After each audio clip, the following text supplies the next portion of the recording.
All right, go ahead. Okay. Hello, everyone, and welcome to our vision board class. My name is Bridget, and I am a remote scheduler for the Phoenix Hospital.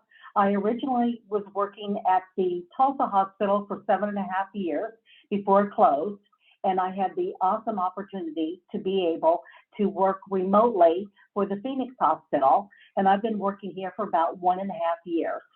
I am so excited today to share with you today about what a vision board is, what a vision board is not, and why you should want to have a vision board.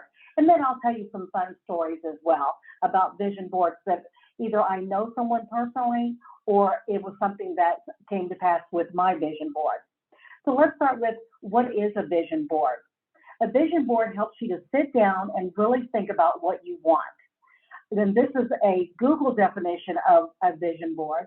It's a collage of images and words representing a person's wishes or goals intended to serve as inspiration or motivation. Vision boards forces you to go beyond casual thinking and focus on your goals and aspirations. It's merely a tool to help you to dream.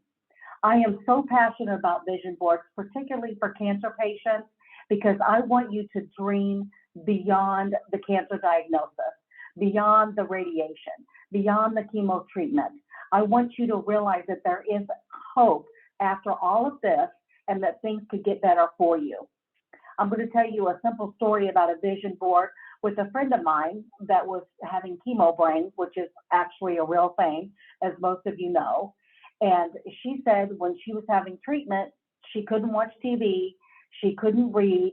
All she could do was sit and look at a picture of herself of when she was feeling well. She wanted to imagine and make her brain think about what it felt like to feel good, to be healthy, to be beyond her treatment.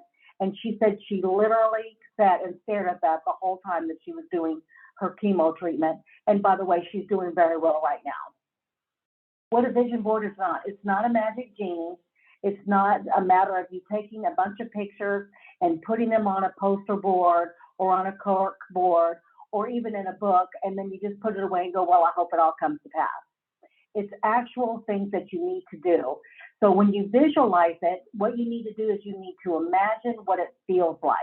What is it going to feel like when you're no longer having chemo treatment, when you're no longer having radiation, when you're no longer having the scheduler call you to say, we need to schedule your next appointment to come to whatever hospital you're at. You need to pray over it. You need to think about it and just continue to imagine what it's going to be in the future for you. Now I'm going to tell you a fun story about something that I put on my vision board. I got this idea that I wanted a white bedspread. And don't ask me why I thought I needed white, but in my mind, that particular time, I wanted a white bedspread. So I went online and I found one and it was $100. And I thought, I am not paying $100 for a bedspread that I'm not going to keep very long because I change them out so often. So what I did was I took that picture, I put it on my vision board, and I thought about it and I prayed about it and I imagined what it was going to be like on my bed. I decorated around my white bedspread and did all those things. And one day I got one of those Zulily ads, it's one of those online stores that you can buy things. And there was comforters on sale for $12.99. And I thought, there is no way that they're going to have a white comforter for $12.99. It's going to be some god-awful orange or purple color, and it's not even going to be anything I want, but I'll look. I looked. I thought, oh, well, they do have white ones. Well, they're certainly not going to have a king-size bedspread for $12.99. That's where the catch is going to be. And they did. I was so surprised. And then my final thought was, there's no way that they're not going to charge me $100 in shipping, because there's got to be a catch to this $12.99 bedspread. I got that bedspread for $20. Now, it took forever because it came from China, but I still got it, and it was still my white bedspread. I used that thing probably for over a year. I just absolutely loved it. But it was something that I took from my imagination and I brought into reality. When we use our we actually use our imagination all the time, particularly women. When we're getting ready to go somewhere or to go to work or for whatever event, we imagine what we're going to look like in our outfit. Do our shoes match our purse? Does it match our outfit? Is my hair going to turn out okay? How am I going to wear my makeup? So we're always thinking about things with our imagination, even if we don't realize it. Right now, I'm actually creating a vision board for my new house. We bought a home a year ago, and now I'm ready to redecorate it. So I'm imagining every room in my house that I want to change and that I want to make better. I've been watching a lot of YouTube videos about decorating in small spaces, so I've gotten a lot of ideas. Now I just need to bring them into reality by finding what I really want. The Bible says in Proverbs 29:18, without a vision, my people perish.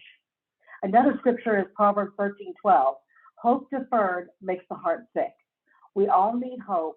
We need to dream about a better tomorrow. On September 30th, here in Phoenix, we're going to have our Celebrate Life celebration. People that have survived 5, 10, 15, even 20 years come to celebrate the fact that they've beaten cancer.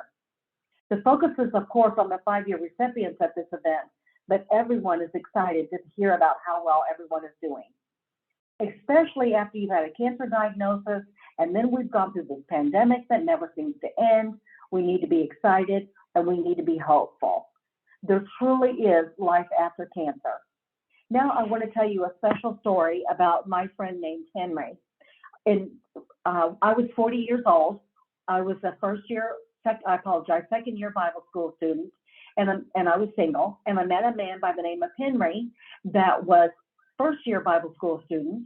He was 62, and his wife had passed away after 35 years of being married, and he wanted to get married again. Well, we became friends, but Henry also had stage 4 prostate cancer. So he came to Tulsa, not only to go to Bible school, but also for his treatment at Cancer Treatment Center for his cancer. We became friends, and then one day he asked me a question about what I felt like about getting married, and I told him what I was believing for, and I said I haven't met him yet. And he said, well, you made yourself perfectly clear. And I thought, well, Henry, you're 62 and I'm 40 and you've got prostate cancer, so I'm thinking, I don't know why I didn't know him, why he thought. But anyway, so we lost our friendship. And then a couple of months later, I got a call from a mutual friend. And the mutual friend said, if you want to see Henry again, you need to come to the Cancer Treatment Center hospital because he's about to pass away because he had stage 4. So I prayed about it and I said, okay, I will come and see him. And I felt like I was impressed in my heart that I needed to go and see Henry and tell him that he was going to get out of that deathbed and he was going to get married again. And I thought, okay, fine, I'll pray for him. He'll probably die anyway. And nobody will know that I was stupid and said that except me and him. So then I felt impressed to take him his first wedding present. And I thought, he hasn't even had a chance to get a girlfriend. He hasn't had a chance to date. He's been sick. But I know that prompting inside of me. So I thought, what in the world am I going to get somebody that doesn't even have a girlfriend, and I don't even know what her taste is. But in those days, everybody still loved printed picture frames. So what I did was I went and got a picture frame, and this is a picture of my wedding, my husband and I, and this is our wedding frame. I got a legit congratulations to you and your new bride card and said, congratulations, the whole thing, just like if he really was getting married that day. I got some tissue paper, and I got this, your wedding bag for your wedding.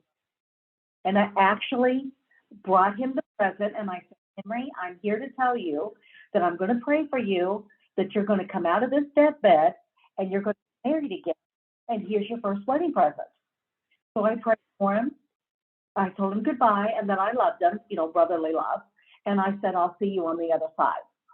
Honestly, when I walked out of that room, I thought that he was going to pass away, and I would see him again someday in heaven. Well, sure enough, a couple of more months went by, and I got a call from that same mutual friend that said, Henry wants you to come to his dinner party and meet his wife.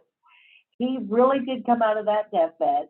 He really did get married again, and he was so excited. He was like any young groom would be even though this was his second wife and it had been a long time since he'd even had a new wedding day. But he was so happy. And the last I heard, they moved back to his hometown and they were building a new home. Now, this has been over 20 years ago, and I'm sure that he's probably passed away by now. But the point is that he had something to anchor his vision on. He knew that God had said to him, you're going to get married again. It's just a matter of time. Now I'd like to do a little exercise with you. I'd like for you to close your eyes and imagine that you're sitting in your favorite chair or your favorite place in your house.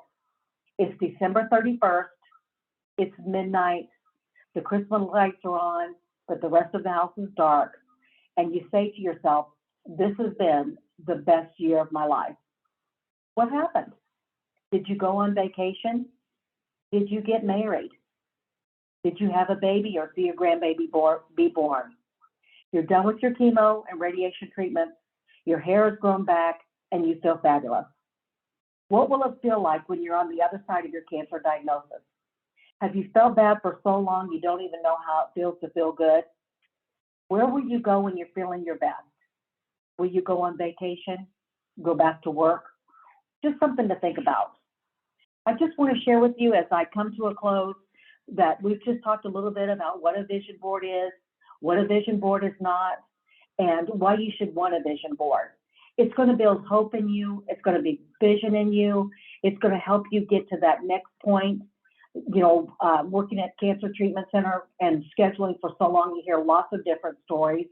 Sometimes a patient just wants to get to the next big event, a wedding, or see a grandbaby be born, or go to a graduation. Or sometimes you just want to continue living to see your family as they grow up. And so I just want to instill in you that there's hope, there's vision, and hopefully that this will be something that you can take away from today and you can build your vision board or your vision book. Thank you so much for your time. I really appreciate it.